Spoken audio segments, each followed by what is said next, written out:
All right, very good. So call to order. It's 7:02 p.m. Let's start off with the Pledge of Allegiance.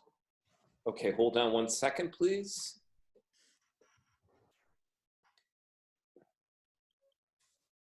That's not bad, right? Yeah, beautiful. Very Okay. good. All right, I pledge of allegiance to the flag Of the United States of America. and to the republic which it stands, one nation, under God, indivisible, with liberty and justice for all. Justice for all. Hey, that's sort of a test us to see whether you know the words or not. I love it. All right, next on the agenda, I have a statement from the governor. Consistent with Massachusetts Open Meeting Law, MGL Chapter 30A, Section 20, and Regulation 940 CMR 29.10, which allows for the remote participation in certain circumstances under the Massachusetts Open Meeting Law regulations. The Mendon-Upton Regional School Committee will be conducting this meeting remotely. In this particular case, all 6 members of the committee are participating remotely and virtually through video conferencing. This is consistent with Governor Baker's executive order of March 10, 2020, which eased the requirements of having a meeting in a physical space open to the public and having a quorum of the community physically present. Any and all votes will be conducted by roll call. Per usual, this meeting will also be live streamed and recorded. So with that, we have some approvals. We have agenda approval. I'll entertain a motion to approve the agenda. I move that we approve the agenda. Second. All those in favor of approving the agenda? Lee Martin, Sean? aye. Okay. Carrie Lawrence, aye. Sean Nicholson, aye. Bill Desutter, aye. Vicki Ludwigson, aye. Okay, very good. Agenda approved. I need a motion to approve the minutes of the open session of April 6th, 2020. Motion to approve the open session minutes of April 6, 2020. Second. All those in favor? Sean Nicholson, aye. Lee Martin, aye. Carrie Lawrence, aye. Bill Desutter, aye. Vicki Ludwigson, aye. Okay, very good. Moving on to a motion for the approval of the minutes of the executive session of April 6th. I move that we approve the executive session minutes of April 6, 2020. Second. Very good. All those in favor, say aye. Sean Nicholson, aye. Lee Martin, aye. Carrie Lawrence, aye. Bill Desutter, aye. Vicki Ludwigson, aye. All right, very good. Let's move to the superintendent's comments. All right, good evening, everybody. First, you have for the committee, you have in your packet the most recent guidance that came from the commissioner very late last Friday evening. It's kind of in direct response to knowing that the governor was going to be closing all K through 12 schools across the Commonwealth for the remainder of this school year. As I note in the background notes that the guidance, I don't think in many ways has a lot of significant implications for the MURSD for the simple reason that many of the things that are detailed are things that we've already been doing and have kind of been the priority of our remote learning plan. I think the key thing is being very explicit about teaching new content to all students. And specifically, I didn't include in your packet, but what was included in this guidance document was detailing of what the key priority standards should be at every single grade level, an elementary and a secondary document. And sometimes they're referred to as power standards. You know, what are the real essential learnings that kids need to know? So the guidance really talks about, again, social emotional learning being a priority and, prioritizing meaningful connections amongst teachers and their students. But really the second piece is focusing on core instruction that really gets at the heart of those power standards. And then the other pieces around, again, ensuring that kids have opportunities to be outdoors and have enrichment, and that's embedded into the curriculum, and particularly in the elective or specialist curriculum. And to ensure that programming is accessible and secure, and that we're constantly communicating with our students and our families. A little bit later in this meeting, I'm going to talk about the survey results from the survey that we put out last week. I think you're going to find, like I did, that we have some very, very positive feedback from all of our stakeholders. It doesn't mean that we have other things that we need to tweak and prioritize. But I think this guidance is also affirming of the work and the remote learning plan that we've put in place in the MURSD, but I share that with you, for your knowledge, and in meetings with the commissioner, with all the superintendents, there will be additional guidance that comes out later in this spring that specifically addresses reentry and what face-to-face instruction may look like as we return in September. So I'll be sure to share that with you as that is issued. Second piece I have is, and I've been receiving a lot of questions and inquiries about this, is what are we planning to do with regard to graduation and some of the traditional end-of-year celebrations. Right before this past vacation, John and Marianne put out a form to seniors and their parents to ask them to share ideas that they had to celebrate the class of 2020.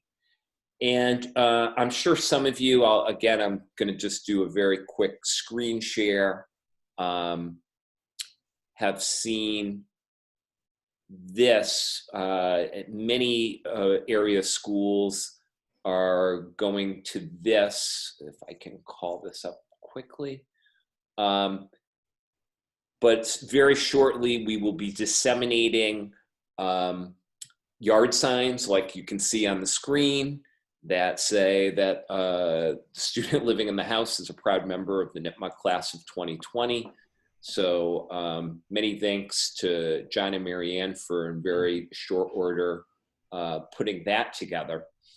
But the long and short of some of the initial feedback from the forum that they put out was that there remains an intense interest to have some type of live event for our graduation.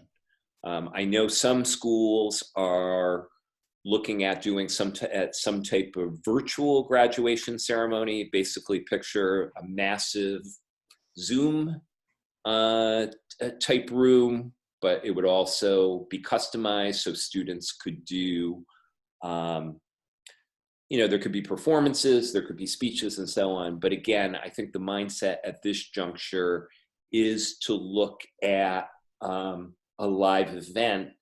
In all likelihood would have to be postponed till the summertime or possibly the fall, based upon wherever the governor is going to fall with regard to social distancing guidance. Keep in mind that also we've had a lot of inquiries, and I know John and Marianne, about the possibility of using the Mendon Drive-In. Probably you've seen it pitched on social media as well. We've actually looked into it, and John and Marianne have inquired. Right now, there seems to be a certain difficulty with regard to some of the parameters that the owners of the drive-in have put in. Good news is it could hold 300 cars, which still could be logistically challenging. The rental fee is $3,000. However, they're refusing to do it at night, and we couldn't use the screen. So if you think about, yes, I understand the idea of, it's making the best of a really challenging situation, and we could still obey social distancing, to me, the vision would be, okay, if we were going to do that, again, a big if, it would have to be in the evening, and you would want some type of full-fledged presentation up on the screen that our students and their families could recognize. So right now, that doesn't exactly seem to be a very viable alternative. So I think John and Marianne's approach is going to be to, as I say in the background note, they are planning a meeting, a Zoom session with the seniors and their parents for tomorrow to get some additional feedback and some additional brainstorming about graduation, but also about some of the traditional senior week activities as well. They're very, very eager to be able to celebrate and announce, for example, the students that have earned scholarships and the various awards and so on that we do typically for the end of the school year.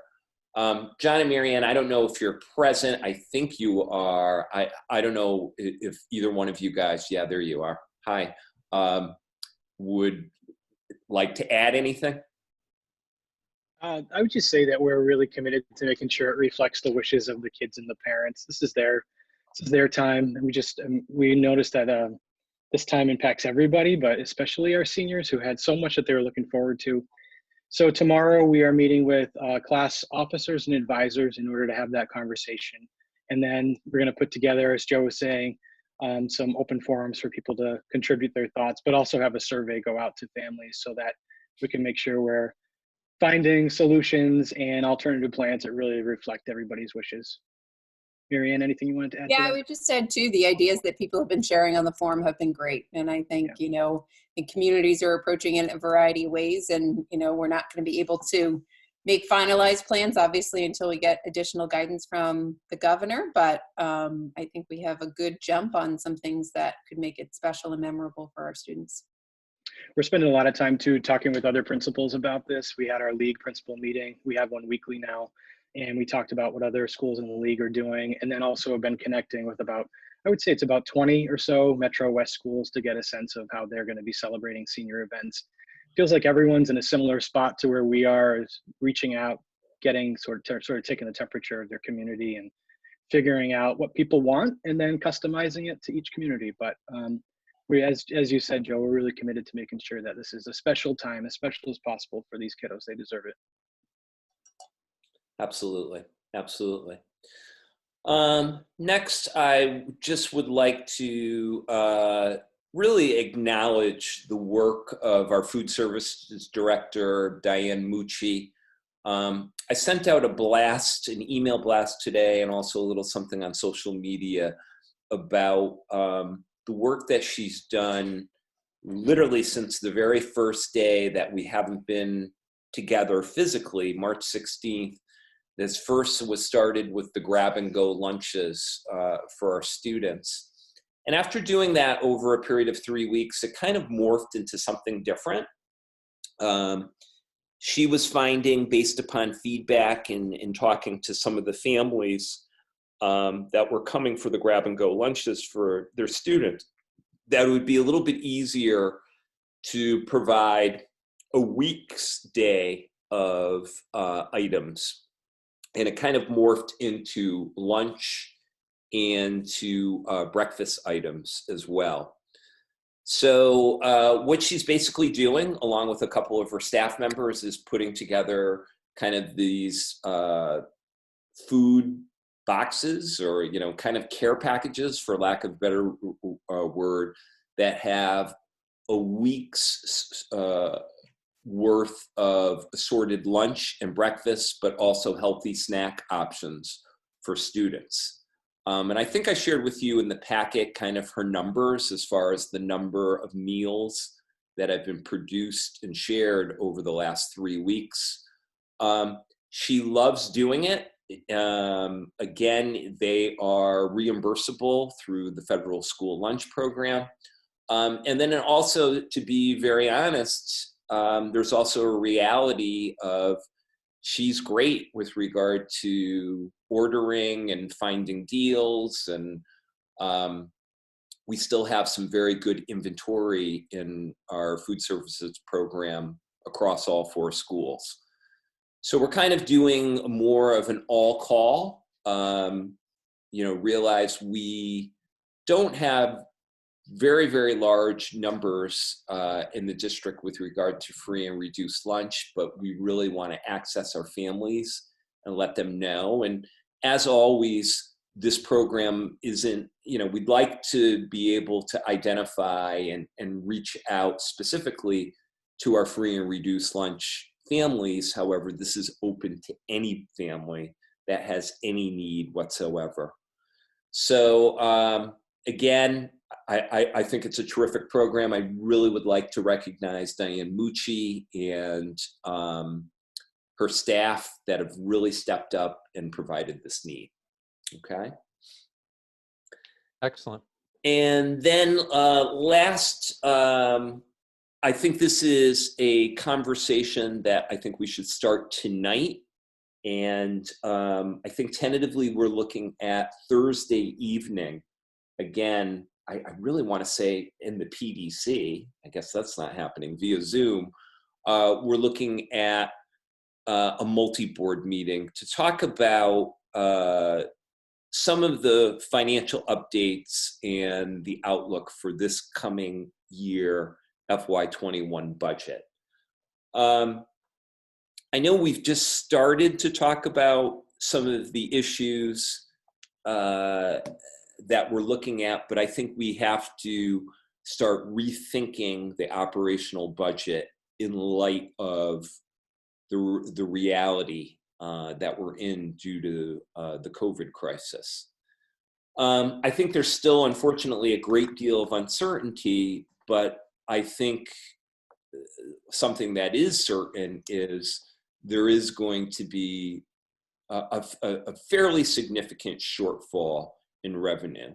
The week before vacation, myself and Jay had the opportunity to catch a streaming of a session that was done at the State House that was kind of a round robin think tank with both the House and the Senate Ways and Means Committees, with the treasurer and some of the officials from DOR, and kind of talking about what are we looking at as far as a shortfall in revenue for the state budget. And at present time, it's estimated to be between 3 to 5 billion, and there's actually some estimates that it would be upwards of 6 billion. I think with that type of shortfall, we're definitely looking at a reduction, definitely in regional transportation reimbursement funding, but quite possibly Chapter 70 funding. Maybe our best case scenario would be keeping it level of where it was at for this current FY20. So I think we've got that reality. I think we also have the reality of how this crisis is impacting everybody, our families, our community members in both Mendon and Upton, and what is the viability of an override on the magnitude that we certified the budget back on March 9th. So I think we're starting to look at all creative solutions, one being what are some potential savings that we might be able to realize this fiscal year that we could roll into the FY21 budget. With that said, and I'm sure as committee members, you're cognizant of this, I think we can find some savings, but keep in mind, like most school districts, 80 to 85% of our total budget is really in our people. It's in salaries and it's also in benefits. So also keep in mind, we have not laid off a single person in our school district. So those things have stayed intact. So the amount of areas where we could find some savings are going to be a challenge. I think there are some opportunities, And I'm going to ask you, Jay, to talk a little bit about it. I think in your packet you have a handout with some, at this juncture, some rough estimates of where we could find some potential savings. So Jay, could you talk a little bit about some of the work that's ongoing right now and what your thinking is in some of these areas? Sure, thanks. Hi, everybody. Nice to see you all tonight. So I put together a list, and I don't really want to discuss specific, like this one is this and this is what it adds up to. I would tell you that, unlike my usual nature, this is more of a glass half full approach than a glass half empty approach. I tried to take a more optimistic view, so I don't know that it will all come to fruition or not. Certainly, you know, we're going to save on some supply costs and money that wasn't spent as of now because we're not buying anything else unless we absolutely have to for online learning. I'm happy to report that our snow removal budget is going to finish on the positive. I know that's always a riveting part of my reports. We're going to save a little bit on heat because we turned the heat way down as soon as we closed school in March, so we should save a little bit there. Other than that, we are still negotiating transportation costs with both Telstone and Sons and our out-of-district transportation providers. Because of that, I don't want to talk about the specifics of what's in there, but potentially there will be some savings there. We have to keep in mind, though, that if we don't spend it on transportation, at least to and from school this year, we will not get reimbursed for it next year. So it's going to hit us on the other end. So anything we save potentially has to cover that cost next year. And then there's a variety of other accounts that, you know, potentially there should be a limited savings here or there. It's not like we're going to rake in tons and tons of money, but I do think we have the potential to save something that we can then roll into next year so that we can hopefully offset some of the costs that we were incurring with a fairly substantial override that I think we're looking to try to do something about. Does anybody have any questions? I know it's an unfair question, Jay, but how much, if you were going to predict how much your number would be off? You've got about roughly $1 million totaled up there. You're saying 50% off, or do you think that's a good guess, or glass half or half full is how full is it? So what I haven't looked at is what are we still getting for bills coming in other than, say, utility costs and things like that. I would tell you that probably my margin of error is about 30%. I'm hoping it's not any worse than that. But I think it could be as high as that. Every year, it's really hard at this time of the year to predict where these accounts are going to end up because it's still so early. I mean, we really still have, you know, what, two and a half months left in the fiscal year. But certain costs have basically should be like reduced at this point. But I would say, yeah, the 30% range is probably my margin of error. So there's some favorable pieces as well with regard to, we have, and Jay, correct me if I'm wrong, we have locked into our oil expenses for $1.67 a gallon. Correct, for next year. For next year. Right. Which is a nice little savings there versus what we budgeted in our original FY21 budget. And again, without getting into some of the specifics, we're in a situation where we're in a negotiation with Telstone and Son. And one of the non-negotiables is looking at what our rate is going to be for next year. And one of our non-negotiables, at a minimum, our floor, our starting point is it has to be frozen at this year's rate. And, you know, all of you've been to either school committee, my budget presentations, or budget subcommittee meetings where we've talked about some of the frustrations of that increase. And just that increase alone from FY20 to FY21 was a magnitude of about $150,000 for that 7% increase. So there's going to be a lot of areas. Again, it's not going to be this massive amount that we're saving from FY20 to roll into FY21, but we're looking to save on every angle. We're looking on the FY20 part of the ledger, but also FY21 of where are places that we could save versus that original certified budget, to kind of close a gap, so to speak. Right. I think we're going to see this is not going to just play out with the end of this year and into next year, but it's going to play out into FY22 as well. Both on transportation reimbursement, circuit breaker, which we're going to be good for next year because we're a year ahead on that. So what we get in this year is what we're going to use for next year. But next year's circuit breaker may not be reimbursed at the same amount, which is going to affect us in FY22. So I think it's a long range. We've got some real challenges ahead of us. So we're trying to take one step at a time to see if we can get there.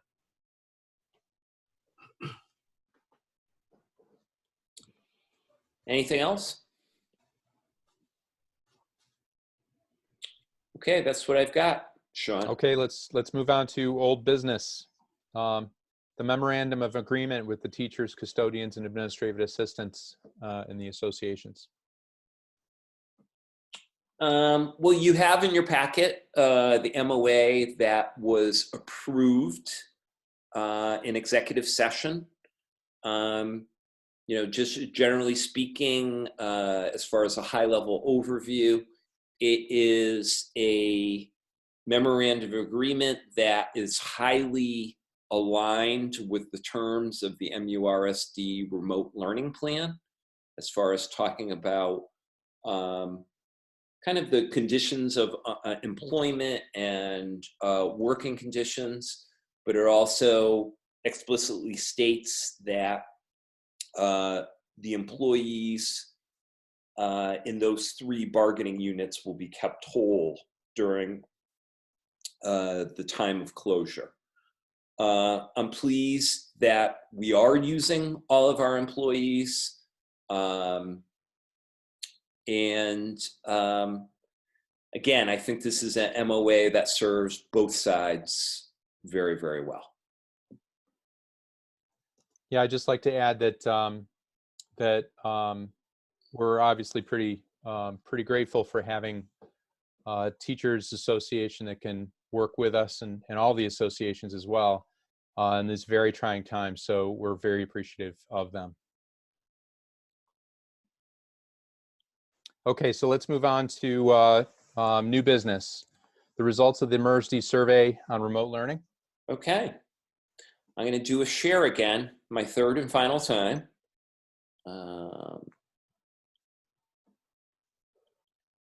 And what I'm going to do is I'm going to go to, this should be in your packet. Can everybody see it as far as the screen share? Yes? Yep. Okay, great. So we had the opportunity, I believe, over a period of 4 days to survey parents, staff members, and students. We did remarkably well with our parents. We sent it out to approximately 2,200 email addresses of parents, and you can see the response, 1,300 parents approximately, 175 staff members out of about 230.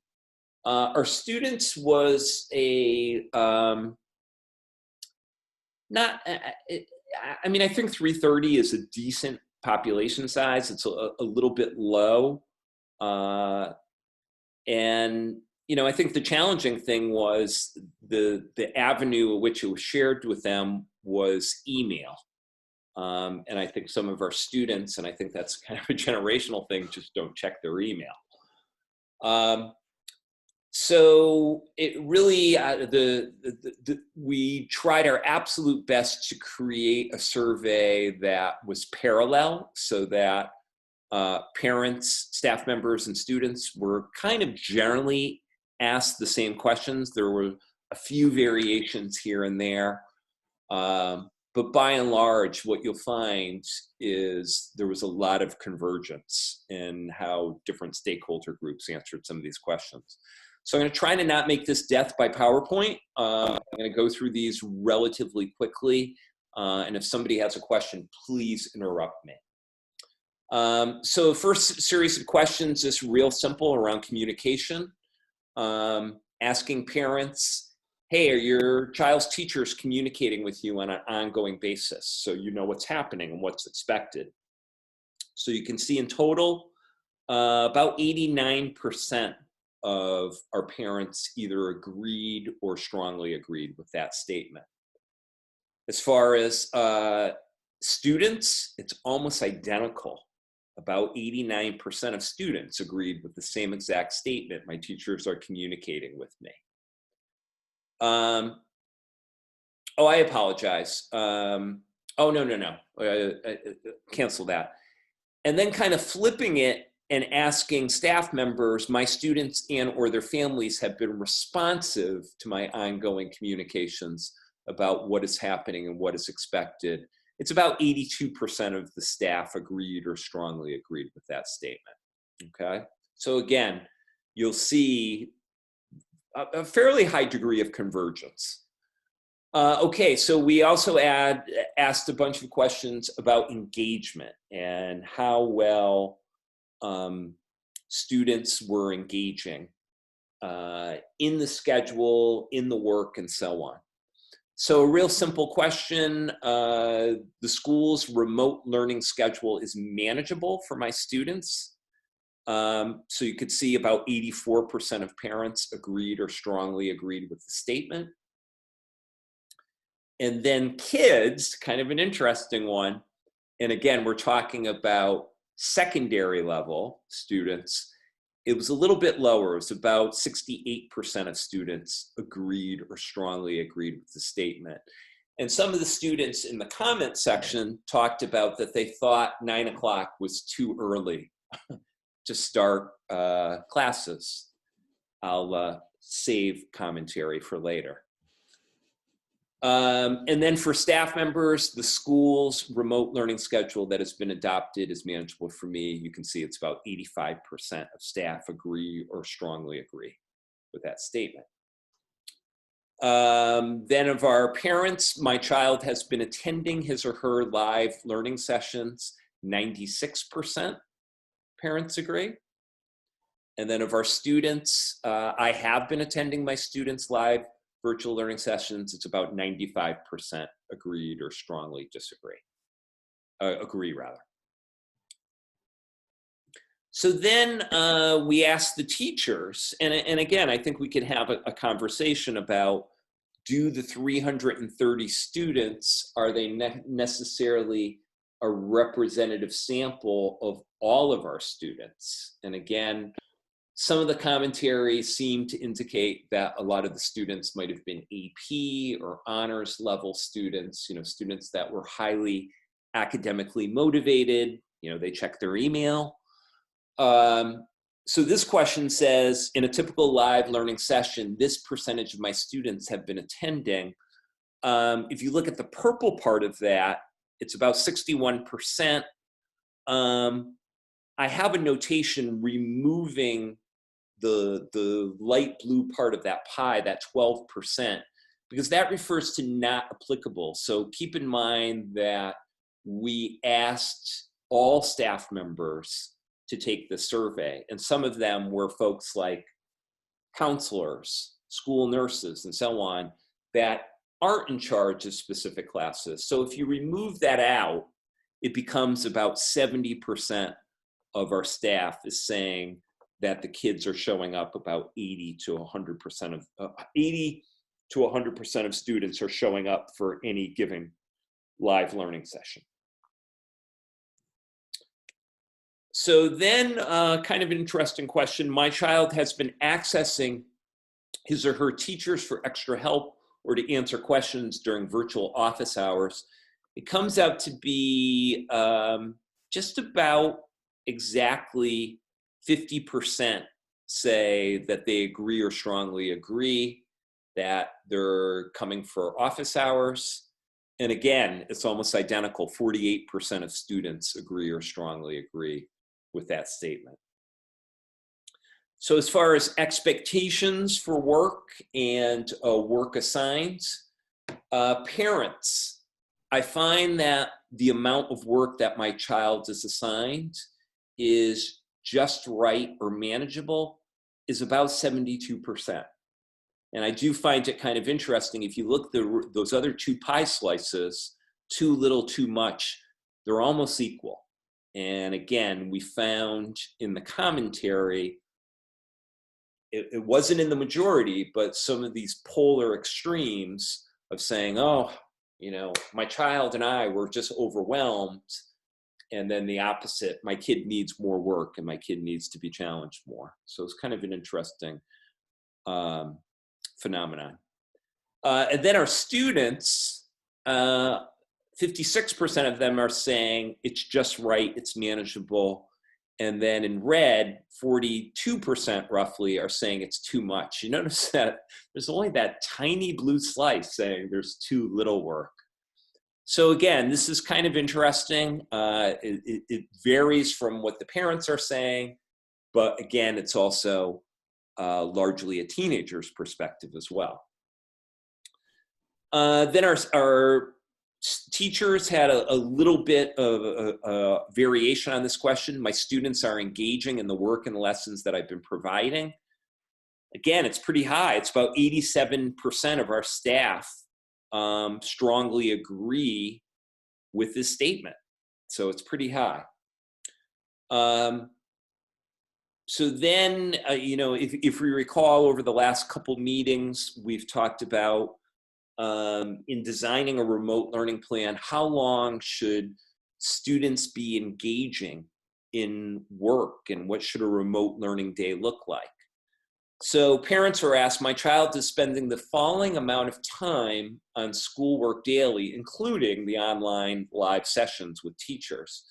And you can see the biggest chunk there is 2 to 3 hours, about a third, 33.5%. And then the second chunk, largest chunk, is 3 to 4 hours, 27.7%, 3 to 4 hours. And if you recall from the commissioner's guideline, you should be shooting for something in the ballpark of around 3 hours worth of work and engagement time during the course of the day. So you can see we're kind of on target. We're in the process of disaggregating this data by schools. You would expect probably at the high school would be a little bit more involved, and you know, at the elementary grades, particularly early childhood K through 2, it would be a little bit less. So again, the same exact questions to students. And again, it leans a little bit more strongly towards the 3 to 4 and 4 to 5. But again, it's still in that 2 to 5 range if you look at the yellow, the green, and the purple. So again, in the whole, it looks like, you know, we're meeting some of our targets. Then parents were also asked, given the circumstances, my child's teacher and or support staff are providing an appropriate amount of direct instruction and support so my child can independently complete assignments.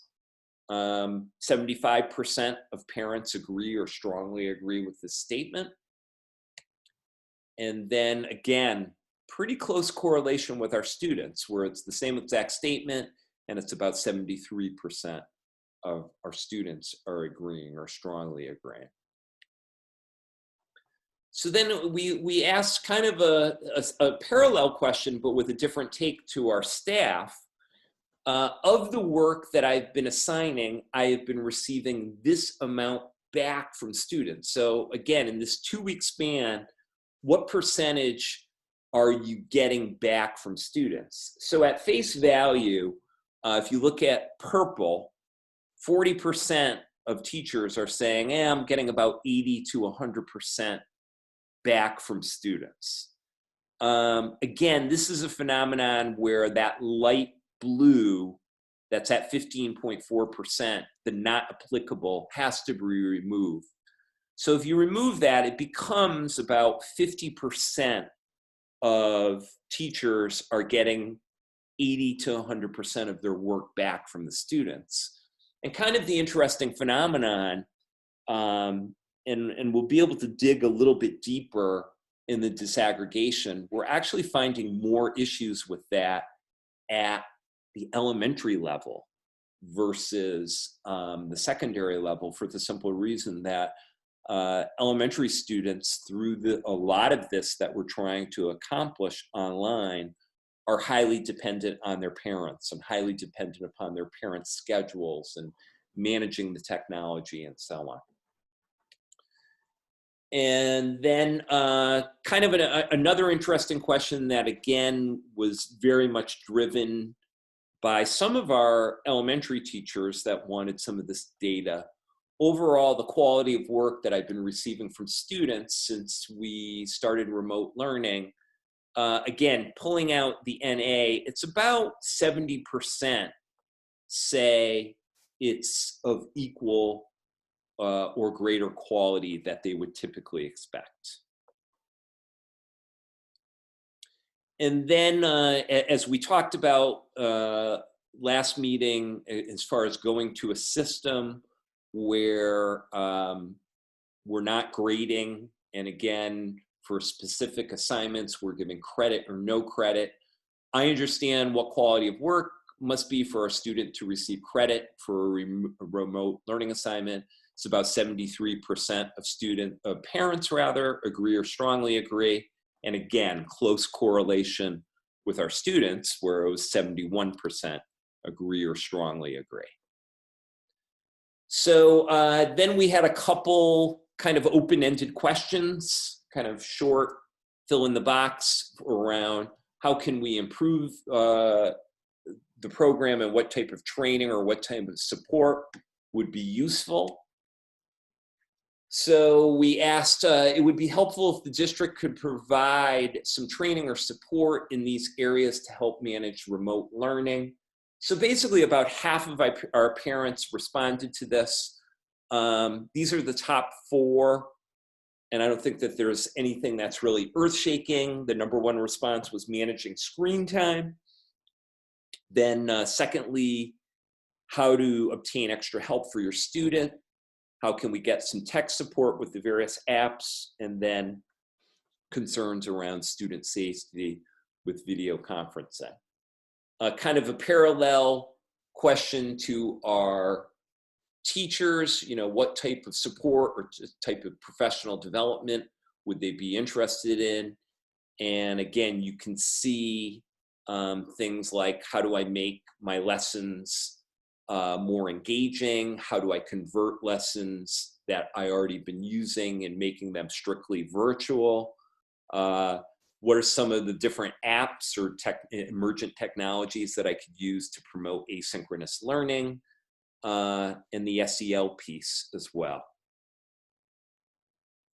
So then last but not least is the text box, and that was not a mandatory question. So again, we got about half of the parents responded.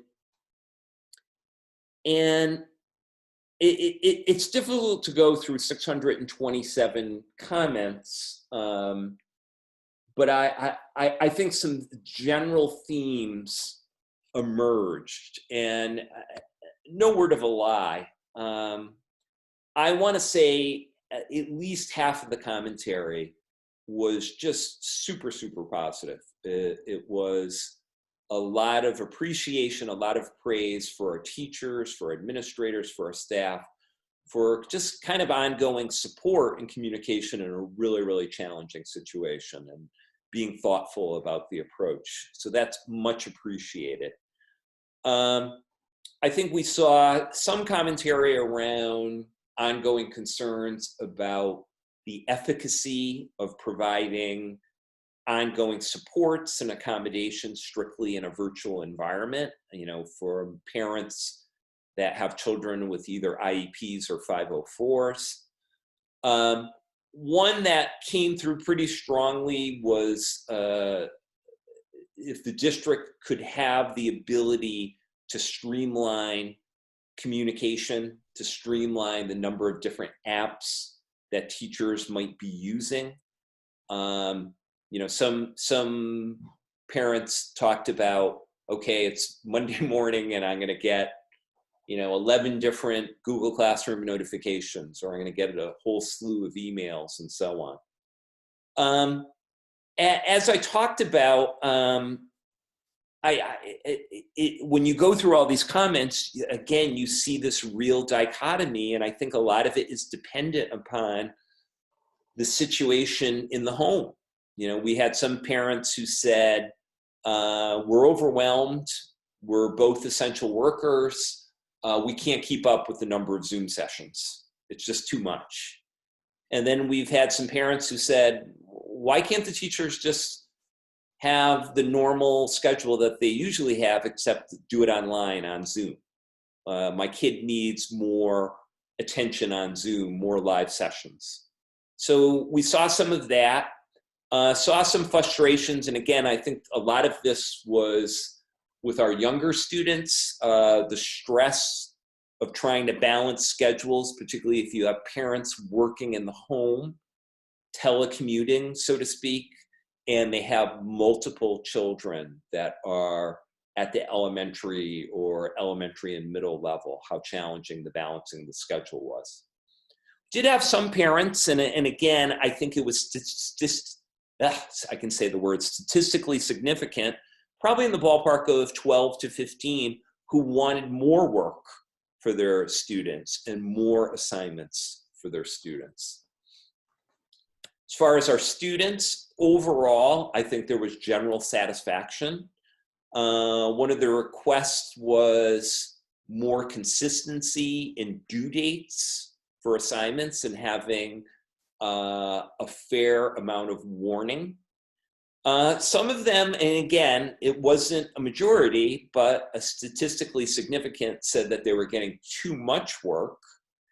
And then some noted that there was inconsistency in the quality of Zoom sessions, where they specifically talked about some teachers being very, very adept with technology and being able to integrate it pretty smoothly into a Zoom session, whereas others, not so much, and it was just kind of a Zoom session that was just still kind of a lot of chalk and talk, except it was done in the context of Zoom.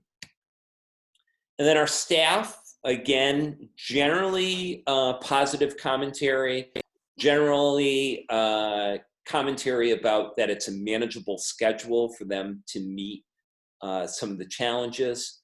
Was some commentary about the MISCO schedule, and while it's great to see your students a couple times a week, just the logistical challenges of having many students in a Zoom room was a challenge.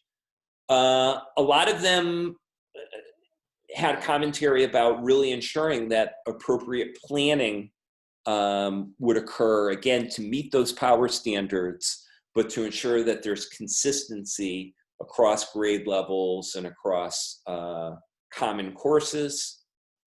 Teachers also talked about how can we streamline communications, potentially just having one uniform platform to be able to get one message out to parents.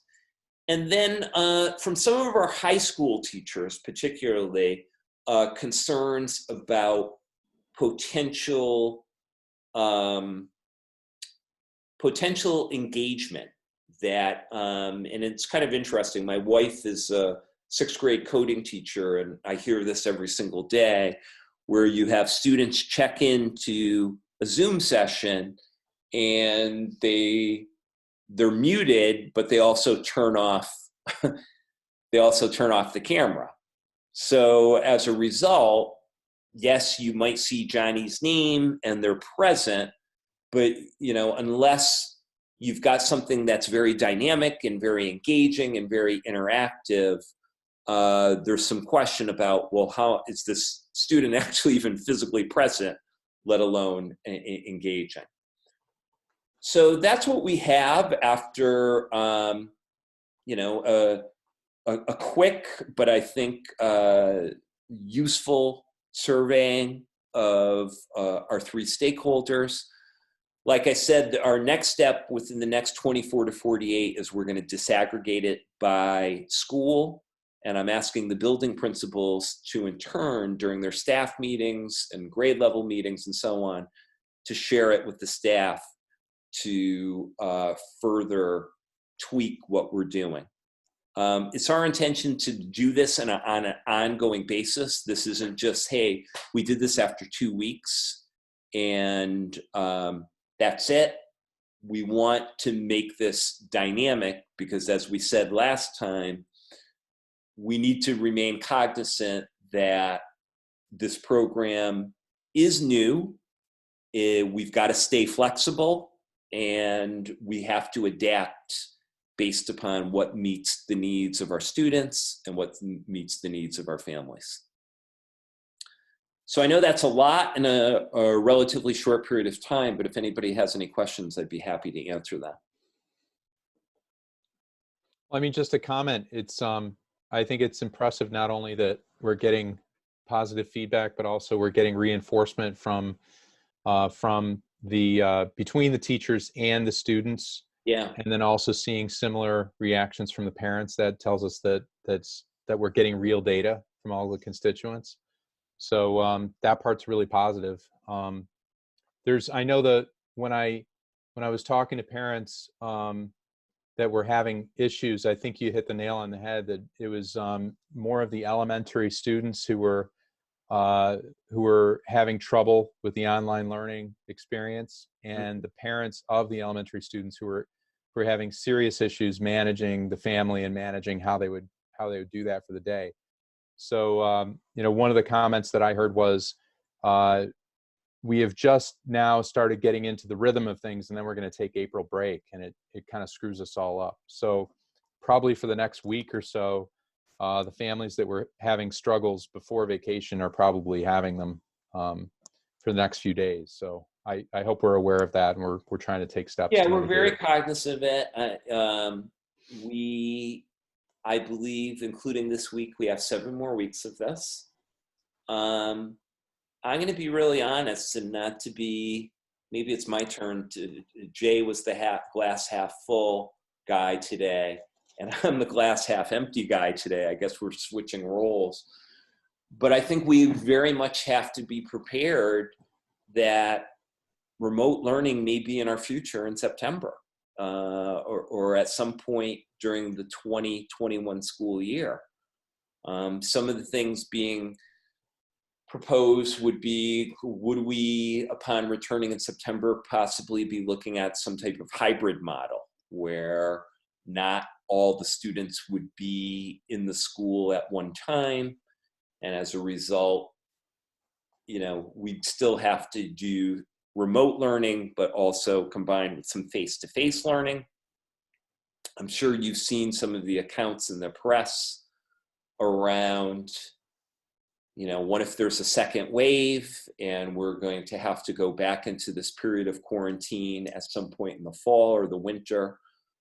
So again, it underscores the need that, no, we're still not, the University of Phoenix, we're not an online operation, but this is something that we have to take seriously, and we have to continue to build our repertoire of good practices to meet the needs of our students and our families. So it's something that we take extremely seriously, and will continue to adapt as time goes on.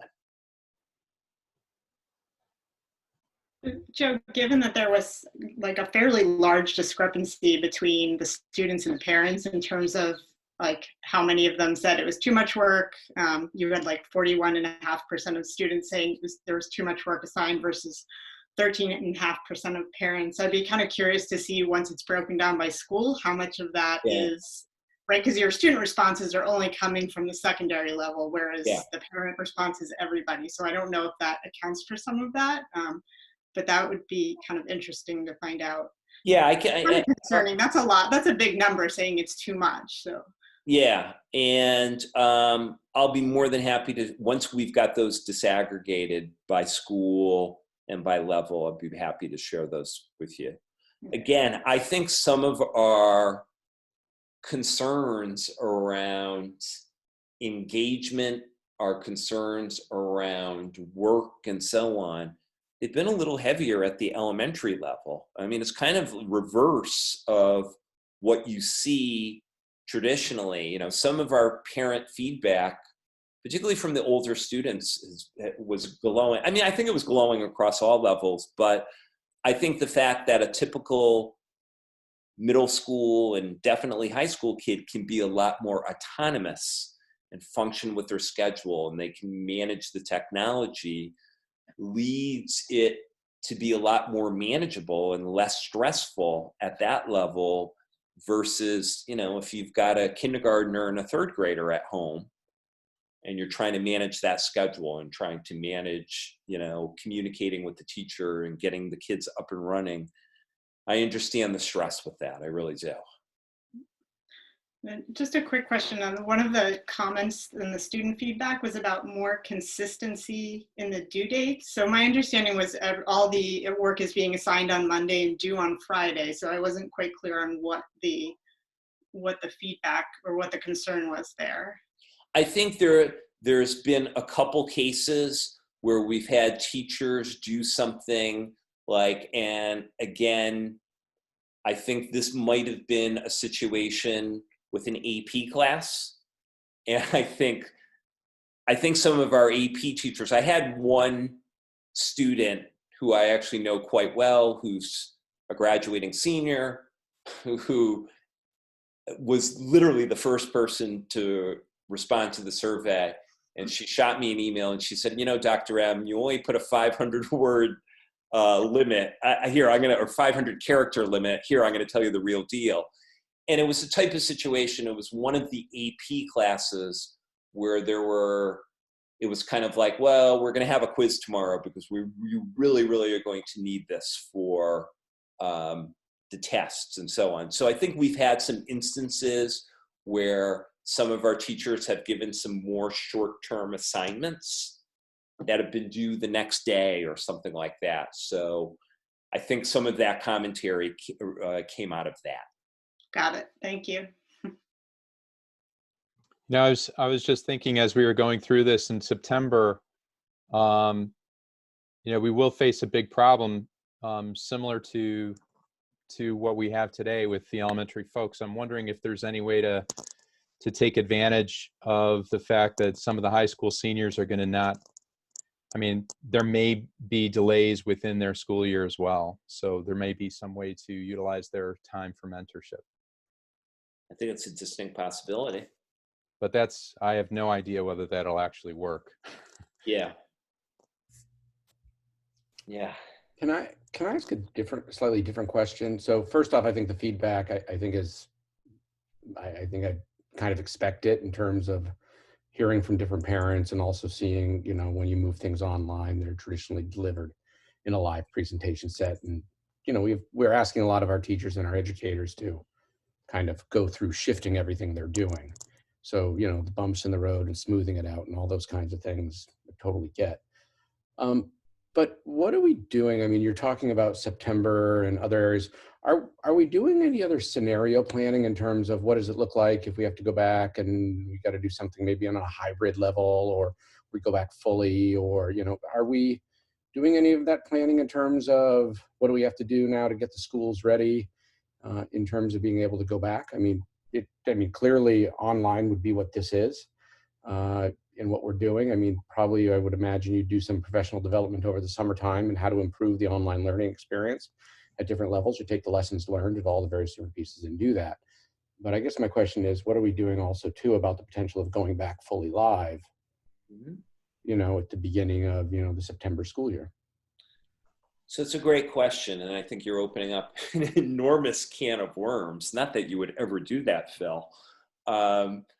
But some of the pieces, we do not yet have guidance from DESE or from the commissioner. But myself and Maureen have had the opportunity almost on a weekly, sometimes twice a week basis to have Zoom sessions with the Commissioner Riley. And some of the pieces that that have been bandied about have been based upon some of the European schools that have started to kind of dip their toe in going back, having full social distancing. And I think we could be looking at something conceivably that's radically different with regard to scenarios where, again, you would not have all of your students in the school at any one given point in time. Potentially, at any point in time, you would have a third, possibly a half of students in the building. You would probably, in a classroom, be looking at removing half of the desks, and again, keeping that 6-foot parameter. All students, all staff members wearing masks, having appropriate sanitary measures in place vis-a-vis, hand washing stations, vis-a-vis gel. Another idea that I heard bandied around is having random temperature checks as students enter the building. So I think those are some of the ideas being bandied about at this point in time. I think we are still waiting to see what happens over the next 2 weeks, then 4 weeks, and 6 weeks with regard to guidance from the governor and the game plan as far as reopening the state. And I think those pieces around reopening the state are going to drive what public education is going to look like. So I think right now those pieces are still super formative, but I think it's a reality that we are going to have to prepare ourselves for September.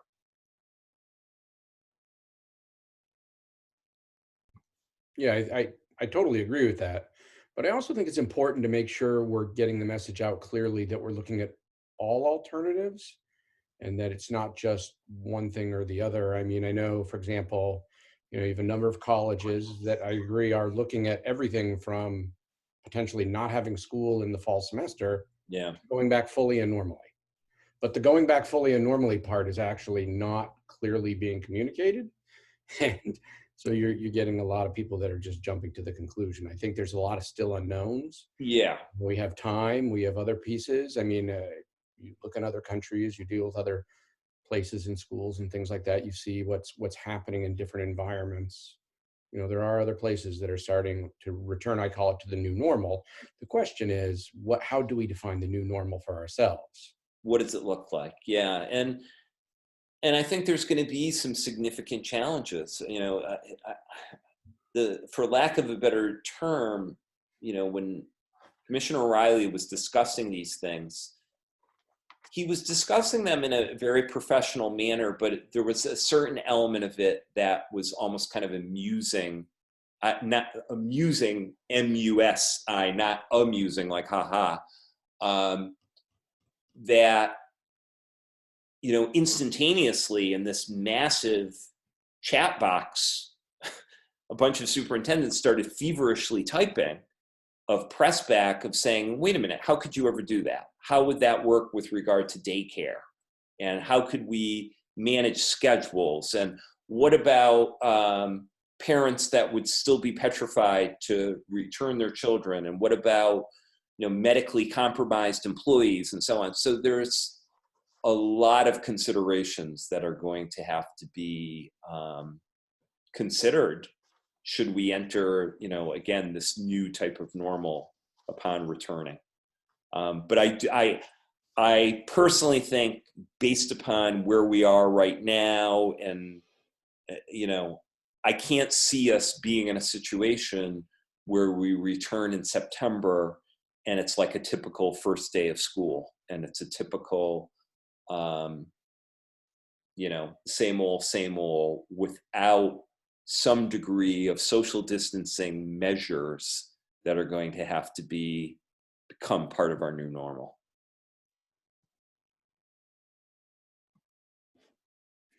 No, I understand. I think it's just an item I think we probably need to make sure we're looking at various different stages of potential scenario levels based on what might be guidance, or I'll call it lack of guidance, that Correct. we're going to get. And so my point is, we can sit around and wait, or we can at least do some of our own scenario Sure. planning to understand it, so we're that much further ahead of the game. Absolutely. Waiting for it. Absolutely. And I view it, again, not to be self-serving for our district, but I think our approach to remote learning has been fairly deliberate and fairly thoughtful. And I've talked to some colleagues, I've talked to parents who live in different districts, and in some places, it's been a little chaotic. And, you know, between a district having a significant digital divide, or kind of a lack of guidance for teachers, lack of coherency in approach, and so on. So I'm fully confident that we will have, you know, a very thoughtful, systematic approach to what our return will look like. Great.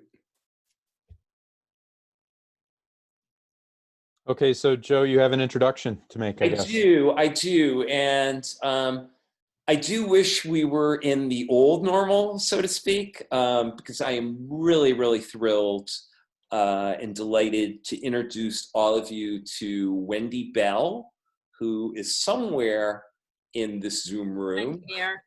I'm next to you on my screen. There you are. You're front and center now. Wendy, effective July 1st, will be the new principal of Memorial Elementary School, filling Deb's very, very large shoes. But Wendy comes to us as, currently she is the principal of the Walter Patton Elementary School in Shrewsbury. She has spent the last 20 years of her very distinguished career there, 13 as a classroom teacher and the last 7 as principal. I've had the opportunity to interview her now at least 2 or 3 times.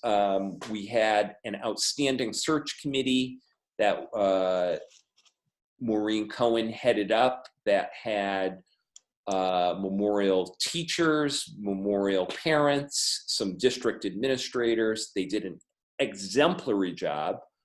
I think I said, as in my background notes, you know, we had a very, very strong pool. I think we had something like 34, 35 applicants, and Wendy really rose to the top. And she rose to the top for the simple reason that leadership has 2 sides to it. It has the management side, but then it also has the instructional leadership side. It's almost like 2 sides of a coin.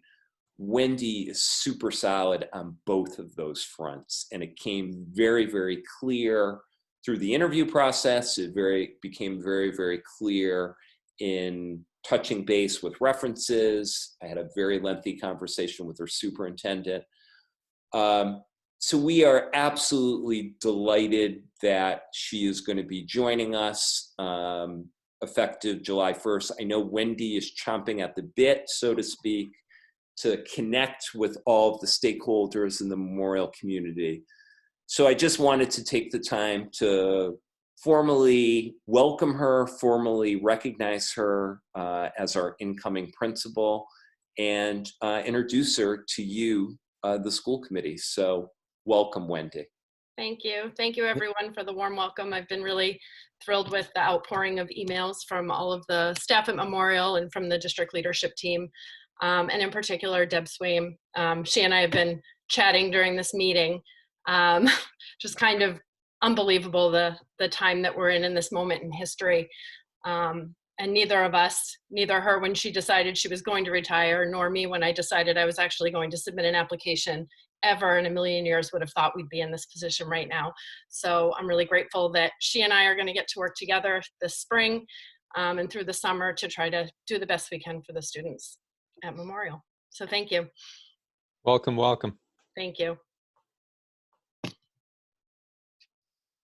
And thanks for all your help, Deb, as well. All right, let's move on to community comments. Do we have any community comments? So the process as we used the last meeting is to use the raise hand button. And raise hand is, I've been using different conferencing tools for the last week, so I forgot where the raise hand button is. But I think it's the ellipsis on the top right of your box. I think you're able to raise your hand. Oh no, that's not right. Yeah, you can use your hand too. That's good, Kelly. But just so we can see, does anybody have any questions? I don't see any so far. I see a question from Alicia Basoli. Can we take her off of mute? Yeah, just take yourself off of mute and then ask the question, please. Okay, hey everybody. Just a question about DESE in terms of their guidance and our initial thinking on like any changes to summer school programming for kids. I haven't heard it mentioned at all, so I was just curious, particularly for kids that aren't IEPs and go to the summer school program every single year. Will it be expanded? Will that be changed at all? Any discussions at this point? So I think our initial feeling, Alicia, is that we want to keep it intact as we typically have. I think our best case scenario is that we would be able to maintain it, but also to maintain it with social distancing guidelines. I think of all of our programs, because again, we're not talking about a large number of students, it's probably going to be viable. We might have to up the timeline of when exactly is going to occur, but it's our full intention to keep those programs intact. Okay, thanks. Mm-hmm. Very good. So any other questions? So I'm scanning down through. I don't see any with anybody hands raised. Going once, going twice. All right, let's move on. Correspondence. Do we have any correspondence this week? We do not. Any other matters not anticipated by the committee within 48 hours of the posted meeting? Anyone? All right, then let's cover future agenda items. There's updates relative to the Mercy fiscal year 21 budget that are going to be presented on May 11th. We'll have, I believe we'll have done a multi-board meeting by then, so we'll have a lot more information in regard to the budget on the next meeting. All right, with that, we're going to roll call to executive session pursuant to the MGL Chapter 30A, Section 21A, exemption number 3, to discuss strategy with respect to negotiations with the district's labor associations, because doing so in open meeting would have a detrimental effect on the bargaining position of the committee. The committee will not return to open session, and we will go to a separate Zoom meeting. So with that, thank you, everyone, and we'll see you at the next school committee meeting. Roll call. Oh, yeah, roll call. Sean Nicholson, aye. Lee Martin, aye. Carrie Lawrence, aye. Phil DeZetter, aye. Vicki Ludwigson, aye. And Dorothy, you got an aye there, right?